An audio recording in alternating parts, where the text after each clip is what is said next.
Happy third anniversary, Agile Vocalist from Betsy Blakesley, season 2. People are doing something rhythmic together. That helps the feeling of the group entrainment.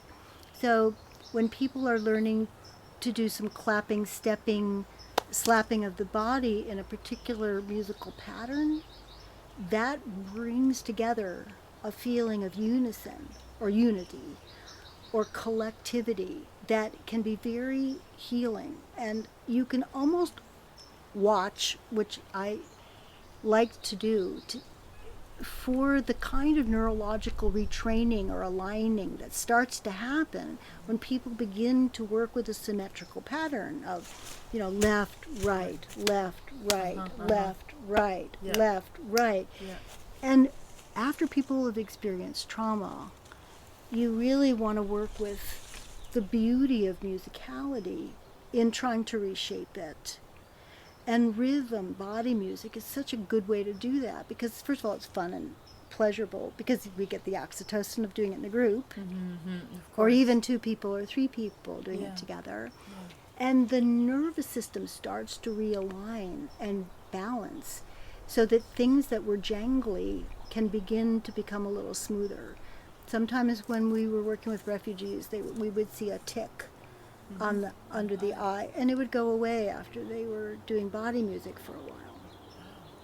When you mean a while, do you mean minutes, or are you talking about successive days? Successive days of a class every day or most days over a period of 2 or 3 weeks where the whole neurology was beginning to shift.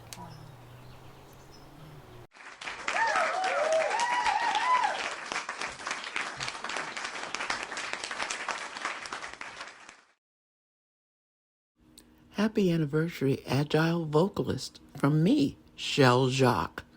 I was honored to be a Season 2 guest and vocalist, sharing the history and the sounds of African-American women musicians, singers, and composers from Louisiana. Me, I think, was Storyville in New Orleans. A birthplace for famous jazz musicians. I don't know enough about jazz to really understand what that means, but I can appreciate it. Well, Storyville started off as a place of prostitution. Yes. It was haughty, yeah. And, but it was like, we're in a country that there was racism and hatred and everything going on. Right.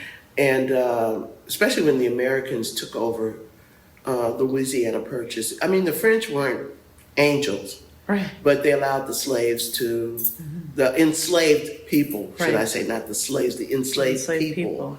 To do their art, to sing, to dance, to do that. So Storyville became a spot, it's in the swamp, it was in the swamps, that it opened up this whole thing for people to be able to come and do their music. It's basically a lot of men, and then you had the ladies of the night that were there. And then it became, the white folk found out, we're gonna go to Storyville because there's this music going on that we can't get in New Orleans proper.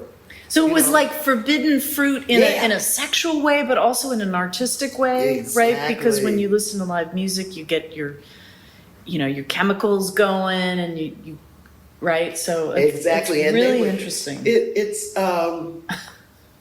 It was a forbidden fruit also that, the music was not the kind of music that you need to go be listening to because it's not good music and, just like rock and roll.